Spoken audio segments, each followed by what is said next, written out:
Okay, the regression output, irrespective of the software which you use, is going to have some key indicators. So in Excel, this looks like what is on your screen.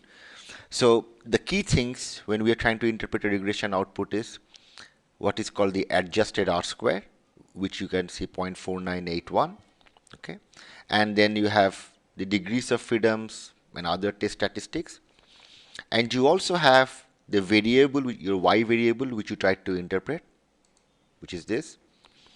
Then you have the variable x variables, which you thought were going to be important to predict how what percentage of votes will a particular candidate get.